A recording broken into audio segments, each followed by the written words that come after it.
Town, Petco Park, a new beginning, let's go. Started back rocking the brown. Ever since we've been knocking them down. Baby said she wanna go to the game. Taught her how to say Padres gang. Started back rocking the brown. Ever since we've been knocking them down. Mitchell and Ness with the old school name. All of the homies holler Padre gang. Yeah, that. What's up, everybody? Welcome to the July 13th pregame show for Padres Rockies tonight. 5:40 is the first pitch. I'm your host, Ben Fadden. Thank you for tuning in. I'm going live a little bit later than I usually do. That's because I just finished up posting the latest episode of the podcast and the YouTube show, episode 197. That is out now, an interview with 97.3 The Fans' Paul Reindl, producer of Ben and Woods. So that was really fun. Talked about a lot of Padres topics and the Ben and Woods show. So I encourage you to go check that out. The link is pinned in the comments there.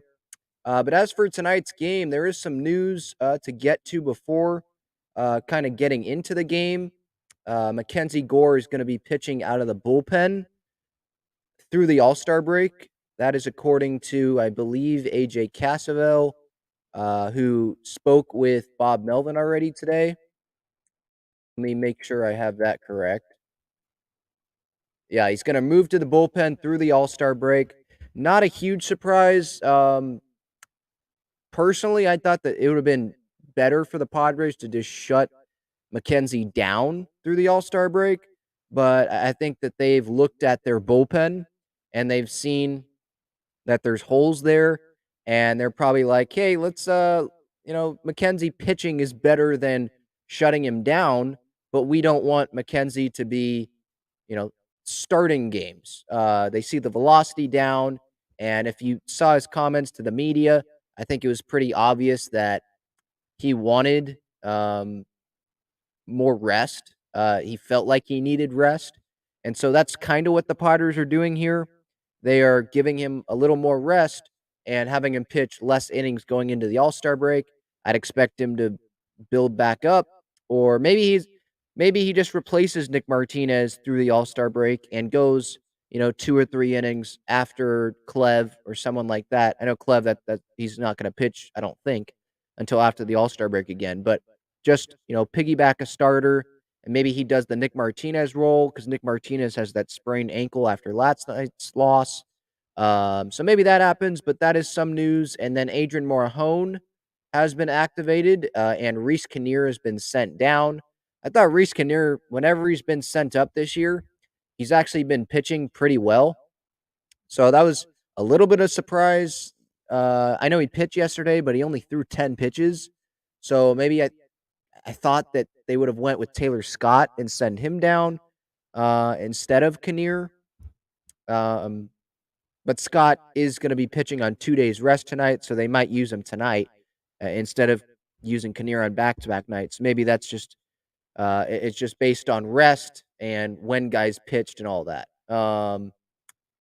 That's kind of the bullpen situation. I mean, we can. I'm already talking about the bullpen situation, so might as well get right into that. Here's Rogers. So Rogers didn't pitch yesterday. Obviously, he's on a day of rest. Garcia has not pitched in a long time, so I'd expect him to pitch tonight. I'd expect Tim Hill to get up at some point tonight. And then Taylor Scott, if things aren't going well, he is probably going to be pitching tonight. So that's kind of how things are looking. Martinez obviously wouldn't be pitching tonight anyway. And Kinnear with 10 pitches yesterday and then being sent down. I know he's on the bullpen chart, but he's not on the roster. I put this out before I knew that Kinnear was sent down. So just substitute Morejon there for Kinnear, or replace Kinnear with Morejon. And Morejon, I believe, pitched last on the 10th in the minor leagues. I believe that's what I did in my bullpen chart, the updated one. So just replace those numbers there. And that's what the bullpen situation looks like tonight. 5:40 is the first pitch. Joe Musgrove on the mound for the Padres, and Chad Kuhl is on the mound for the Rockies. It's the same matchup as, when was that? June something? Late June? June 30th? No, when was that? June 10th. Musgrove went 6 innings, gave up no runs against the Rockies. That's the last time that he's faced the Rockies. That was at home. Remember that Kuhl and Musgrove, They played some tic-tac-toe. They had some of that going on. So maybe they'll go back to that today. Who knows? But the good news is that Musgrove's pitching because Clev, he kind of lost some gas yesterday with that. I believe the fourth inning was when he gave up the home run to Blackman. And it spiraled out pretty quickly before they put Martinez in. And then game one, they ended up winning that game, but you don't have as much confidence in anyone on the mound as you do in Joe Musgrove right now. And so, with the team having a terrible loss last night, I don't want anyone else except Joe on the mound. So that is good news for the Padres. Last time he's had one clunker this year. Last time out, 7 innings, didn't give up any runs, struck out 6, lowered his ERA from 2.25 to 2.09. 95 pitches. That was against the Giants at home. So this is the first time that he's been on the road since June 30th, where he pitched against the Dodgers and threw 7 innings and made like 3 mistakes. And the Padres ended up losing that game because the offense couldn't score any runs. Hopefully the offense can score runs today because it is at Coors Field. And then on the other side of things with Chad Kuhl, last time out he was July 8th, 5 innings, 4 earned runs, walked 3, struck out 4, gave up 2 bombs. He just like who pitched for the Rockies yesterday, Gomber. He's gonna give up some runs. Uh, he's allowed 9 runs in his last 2 starts combined. He allowed 4 runs against the Marlins on the 22nd of last month, 5 runs on the 10th, 5 runs back-to-back starts, May 11th and May 17th. He has faced the Padres once this year. That was June 10th, where the Padres scored 5 runs off of him in 4 1/3 innings of work. Cole, I mean, the walks were really, really bad for him that start. He walked 5 guys, so he's obviously hoping that doesn't happen again. The Padres, if they get those walks again tonight, you would think that sets up for success, but who knows if they run into mistakes and the bullpen, maybe doesn't do so well, or Musgrove has that second off start of the season. Who knows? Things get wacky at Coors Field. So that's the pitching matchup: Musgrove and Chad Kuhl. Rockies are 39-49. Padres are 50-39. First pitch at 5:40. Bally Sports San Diego 97.3 The Fan. Padres are 7.5 games back of the Dodgers. The Rockies are 19 games back. No one cares about that though. For in-game highlights, at Talking Friars on Twitter.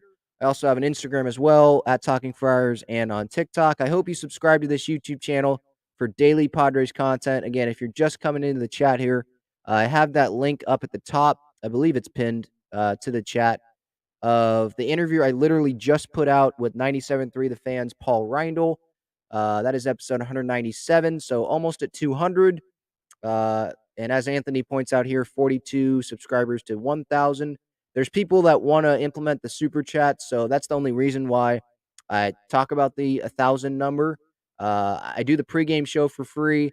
I do the postgame reactions for free. I do the bullpen charts for free. I don't get paid for clipping the highlights during games. I do it because I love Padres baseball, love talking baseball with you guys, so I hope that you appreciate that. The Padres lineup is out. Trent Grisham's leading off. Jake Cronenworth hitting second. I think it's weird that Grisham's leading off. I would have liked to see Ha-Sung Kim lead off like they've been doing, or maybe even Estieri Ruiz. But Manny's hitting third. He's DHing, so a half day off for him. Nomar is hitting fourth. He had his first start against a lefty last night, so that's encouraging that Bomel is finally giving him that chance. For anyone that's been watching or listening to me, you know that I've wanted the Padres to give Nomar Mazara a chance to hit against lefties and start against lefties because he was 5 for 10 entering last night against lefties. He's hitting .316 this year. So far this year in the big leagues, already has 16 runs driven in. Um, give him that chance, and we'll see how he does. He's hitting fourth tonight against a righty. Eric Hosmer's in there hitting fifth at first.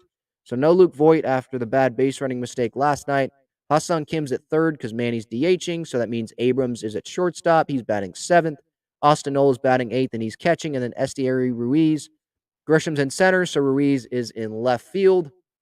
I don't really understand why they had Grisham go into the game last night and go play center when Ruiz was already playing center? Did they really need Grisham's bat in the lineup that much? I don't think they did.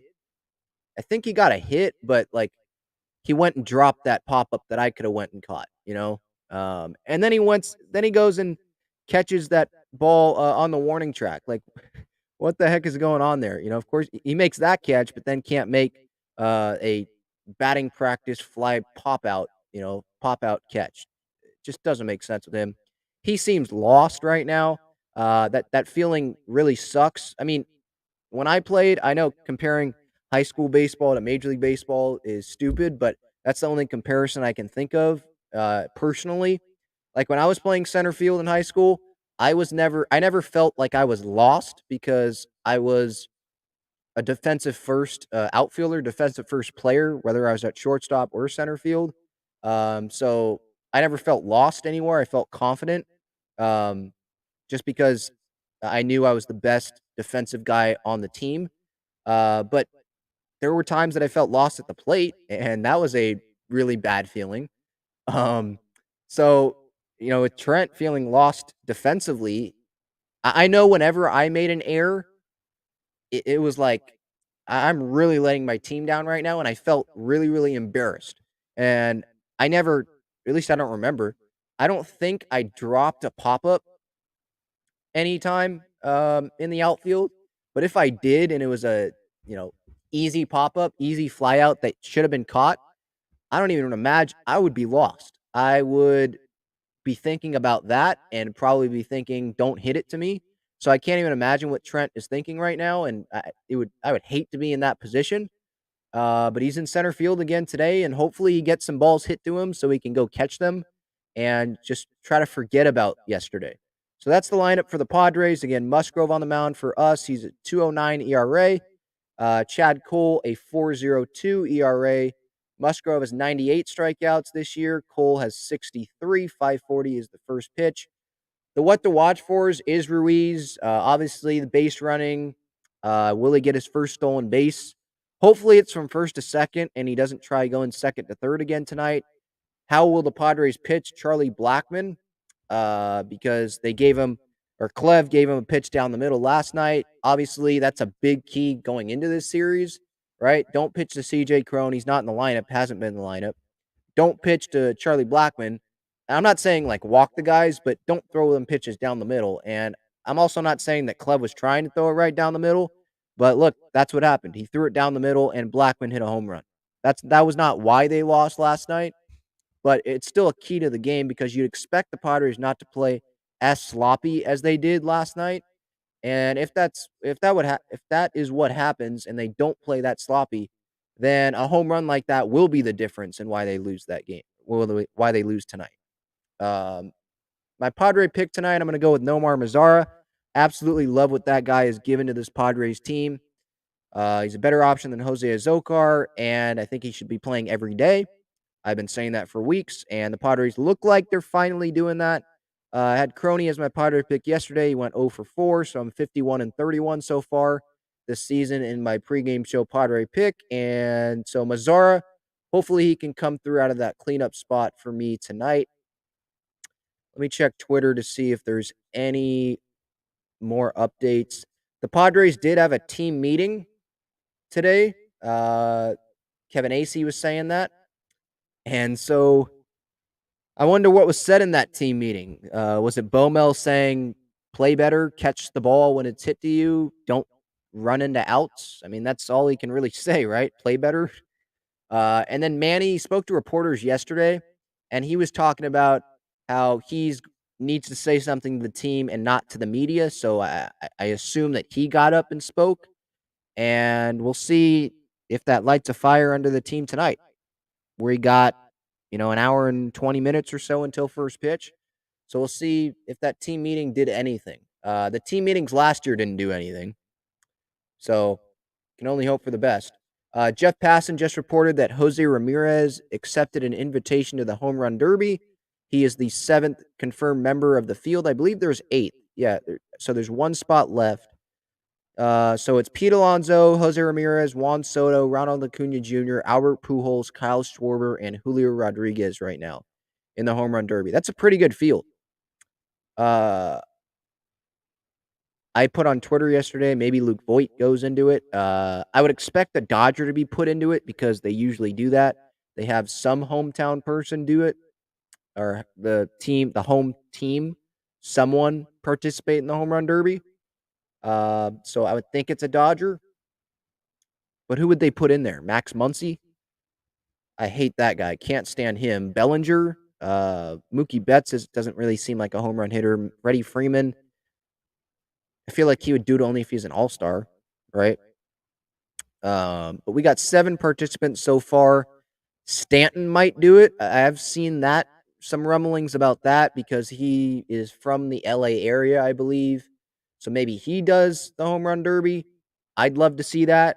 I was at the home run derby with my mom in 2016 when he wasn't even an all-star. He went because of the home run derby and he set the record. It was like 60 home runs in the home run derby. He set the home run derby record and won it.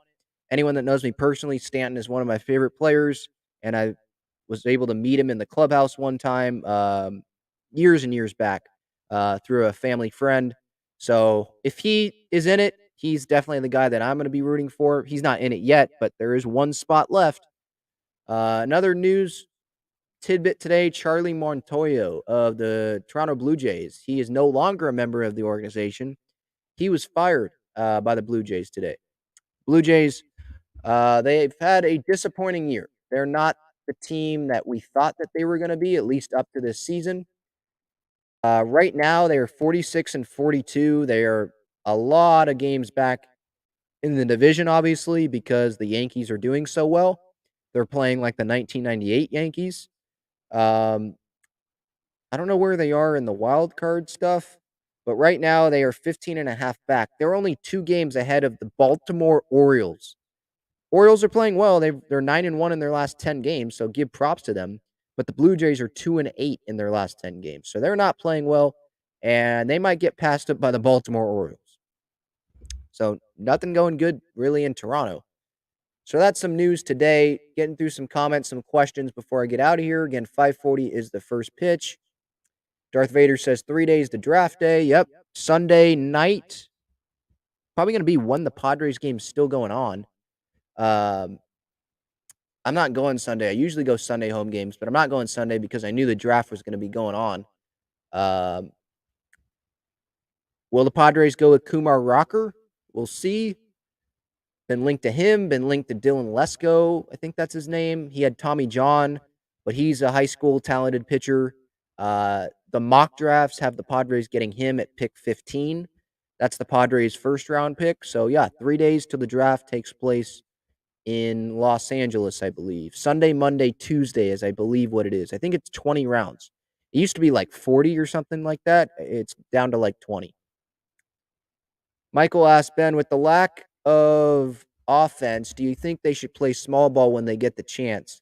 I think guys that can do the small ball should do it. Abrams, Grisham, definitely Grisham. Yeah, I think they should do it. But I'm not going to be asking Manny Machado to go bunt, you know. The guys that can do it, bottom of the order, yes. If they're gonna give it to you like that last homestand where Grisham bunted and Gabe Kapler had his head up his butt or something, like he didn't look at the scouting reports, and it was obvious that Grisham was gonna bunt. He walked Nola, I think, to get to Grisham, and they bunted. If those situations happen, yes, small ball, perfect. Yep. But at Coors Field, I don't know if players are going to be trying to do that.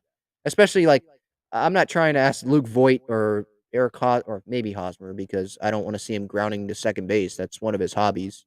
But Manny, Crony, no, you don't need to be bunting.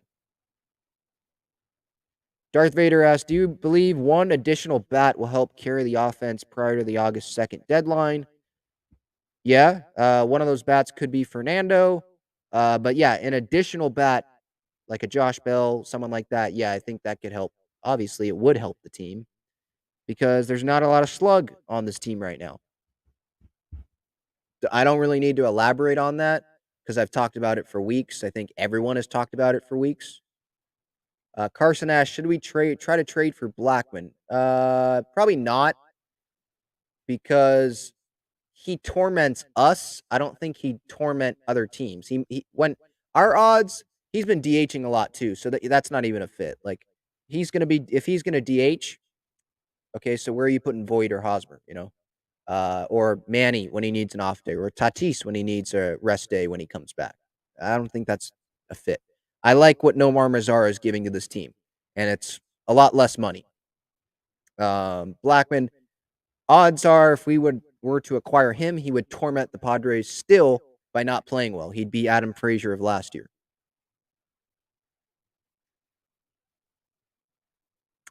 SD Fan 44 asks, odds of making the playoffs. I'm still confident they're going to make the playoffs. I'd still give them 70%, 80% chance of making the playoffs. Look, baseball is an emotional roller coaster. 162 games. This thing's played every day. Fans are going to be reactionary. I'm reactionary after games when I have my post-game reactions. But I also realize there are 11 games over 500. There aren't too many competitors competing with the Padres for those 3 wildcard spots. The Braves or the Mets, right? The second place guy. Brewers or the Cardinals, the second place guy. And then us, and then the Phillies, Giants. I don't believe in the Giants. The Phillies, I think we're better than the Phillies long term. We're doing this. We're 11 games over 500 without Fernando, Jose Castillo, Drew Pomeranz, Will Myers, Profar right now. Bob Melvin's been out a little bit. Like, they've had to deal with some unfortunate circumstances. I'm definitely not I'm not buying into it. Feels like last year. Yeah, they're not playing great right now, but the collapse didn't happen until after the All-Star break last year. You know, that happened like when Preller decided to trade for guys that didn't fit with the team and go over the luxury tax for um, Daniel freaking Hudson. That's when the collapse happened. Not and they acquiring Jake Marisnick. Give me a break. That's when that happened. You know, wait till they have Tatis back for a month, and then we'll see where they're at. He is the best player on the team. He is the best shortstop in baseball. So let's not act like that's going to be a big impact to the team. And they're still 11 over 500. So, all right. Michael asks, will you be on the wrap up show tonight? Maybe. I'll probably ask Jim. We'll see. We'll see. You can at Jim Russell on Twitter and say, get Ben on the wrap up show. But we'll see. I don't know. Don't know yet. That'll do it for the Talking Friars pregame show. Padres Rockies at 5:40. It is July 13th. Thank you so much for watching on replay or live in the chat. Again, I encourage you to go listen to on the podcast or on this YouTube page to the Paul Reindl interview that I just did, producer of Ben and Woods. We had some fun. So I encourage you to go check that out. All right. See everybody. Enjoy the game. Go Padres. At Talking Friars on Twitter for the highlights.